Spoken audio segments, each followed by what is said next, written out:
All right, with the release of all the new Coda weapons, we have also gotten one of my favorites and what soon will become one of my go-to options. We have the dual Coda Torxica. Basically, this weapon is what you would most people call a Toxocysts clone. It has roughly the same model and like feel as the dual Toxocysts do, but in the case of these, instead of the dual Toxocysts having an incarnon, which gives it basically what I'd call auto aim, this has a damage vulnerability modifier on it. Basically, on a kill, you will spread these little spores around, as you see these neon orange ones that allow your dual Coda Torxica to do 1.5 times damage to it, I think. I don't remember perfectly, but with a day and a half left on it, Eleanor is selling a 55.6% radiation one, but with a valence override, you're able to change that to whatever you will prefer. And you know whenever they have the spores on, because as you see, there's this like change in your reticle, but if there's not, you don't have the spores on them. The way I pair these weapons is with Frost, because on kill you spread those cold spores, which lets you do more damage, and he takes full advantage of that with Biting Cold or Biting Frost, which allows you to get more crit chance and crit, like hit harder with them than they already both do. As you see, the build is quite nice against all these ads, and due to the fact that I am playing it with Frost, I'm spreading a ton of cold across the board on top of my abilities themselves. Let's see what happens when we go up against an Acolyte, because with this, as you see, I'm not having any issues, especially since this weapon is its own buffer in a sense. But let's get an Acolyte here, because to be honest with you, these enemies are not a challenge. I'll see you when, when a Acolyte is here. All right, the Acolyte is finally spawning in, and ooh, we get Torment. Where are you going to spawn? There you are. All right. Let's see if I can get some spores on her. I think I can. Yeah, I do have some on her, I believe. Am I missing? Where is she? Oh, there she is. Not bad, especially since I was missing most of my shots. And as you see, thanks to how Frost works, I'm able to keep the freezing up and keep my armor up high. So I'm able to just fully take advantage of what Cold did, which is allow you to deal even more crit damage to enemies. Let's head on to the simulacrum so I can show off the builds we're using and how I did do it. Why are you flying? So I will see y'all whenever we get to the simulacrum. Okay, and here we are in the simulacrum. So as you can see, that I'm back in the ambulance one, but we have a 55.6 progenitor and I'm using toxin. Why am I using toxin? Quite simple. I'm changing it. That's what I had said earlier, but let me be a little bit more in depth with what I mean. Due to the fact that we have our valence override, we can swap ours on a fly for whatever build we need to before we go into a mission, so cold, electricity, etc. Well, this is a flex changing valence build. Basically, what I'm doing is whatever enemy I'm fighting, I change to that element, and then change this. So if I'm fighting the Tech Rot, I'm going to swap it to either Toxin or Heat, and then put either Toxin or Heat in the dash, so I could have an element that is gas. So in the case of if I was fighting them, I'd probably make it be Toxin, so I can put it in Prime P to charge.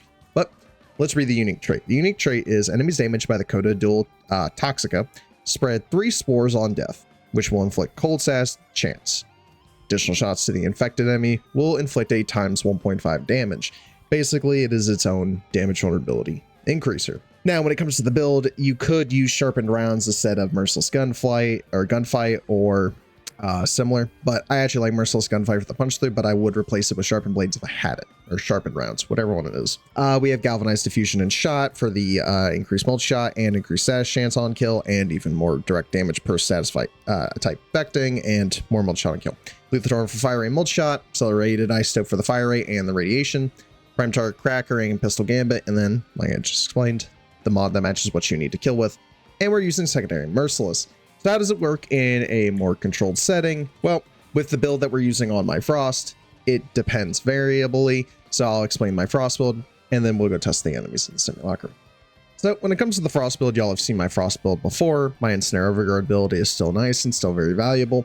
But when it comes to what I've done with the new one is I'm now just using it for Biting Frost and Icy Avalanche specifically. Multi-augmented and Arcane Energize. You could use Arcane Ice Storm, but I don't really like it because it's only a 2% and 2% times 20. Whenever I could just use Multi-augmented for a ton of ability strength instead of just on frozen enemies, because that eventually does stop working. While I may be spamming my abilities, they're not always going to be frozen. They're more than likely going to die. We're using Archon Flow instead of normal flow. Prime Continuity, same build as last time, except now we're taking full advantage of Icy Avalanche and Biting Frost. Why is that? Well, Biting Frost will give you 200% crit chance and crit damage against frozen enemies, and since the Coda Dual Toxica are applying a cold status effect, and the fact is I'm also applying cold to enemies around me, I'm just double dipping basically, so I'm getting more and more damage because of the fact I'm freezing every enemy. So let's go test this against the simulacrum enemies to see what it's like in a more controlled setting. So with my pet taken off, let me explain. Basically with the Dual Coda Torxica, what you're basically going for first is a weak enemy. When the weak enemy dies, you'll see that on these enemies, a little spore has been implanted in other ones. So as you continue to kill them, spores will spread, and more cold gets applied. As you kill them, spores will be spread across, and they let you deal even more damage. No, you do not have to specifically shoot them, because as you see, you're not doing any damage to it. But we're doing more and more damage, which is very nice. And as you see with the freeze, damage is increasing. Now, if I freeze everybody, damage is even higher, because now they're fully frozen and not just partially. Now, as I explained in the video before, when it comes to these guys, just get them to the point where they can be finishered. There's no point in trying to kill them with the bullets. They take reduced damage outside of on their backpack. So just go for a finisher if you get the chance to. And as I said as well, make sure you pick up this weapon. There's a day and a half as of recording this video, which is March 22nd, before Eleanor replaces her Coda weapons. So do make sure you pick these up. I'll give you my final thoughts over the Coda Dual Toxica. When it comes to the Dual Toxica, I really do enjoy them and like them a lot. They are, in my opinion, a really necessary weapon for people if they want to have a different variety in their builds and stuff like that. Now let's compare them real quick to the Dual Toxocysts, my other go-to option. Well, when it comes to the Coda Torxica, we have a progenitor, so that's obviously going to make it a little better, but also a little worse because the Dual Toxocysts have a Incarnon. The Incarnon, like I said, being auto aim basically. The bullets ricochet. Let's quickly compare stats though. Comparing the two, the Dual Toxocyst, oh, didn't mean to click them. It is a 5% on the Dual Toxocyst, 2 times at 37. The Toxica are 25, 2.4, 28. More slash on the Toxica as well, less puncture and no impact, while the Toxocysts have impact. Now, what is the other difference? Well, the Toxocysts have their whole ricocheting, auto fire. They also get their increased chance, stuff like that. So overall, it's dependent on the player, but I would still recommend the Dual Coda Torxica to anybody who likes having a different feel for the weapons, because to me, they are very nice. But if y'all want to see more videos like this, tell me down below in the comments. I hope you guys enjoyed it. Make sure you guys hit that like button, subscribe, and turn on that bell for post notifications, so you always get notified of when I post another video.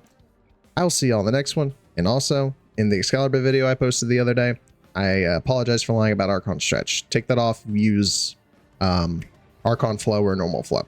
It only works if you turn off the channeled ability. But I'll see y'all in the next one. Peace out, everybody.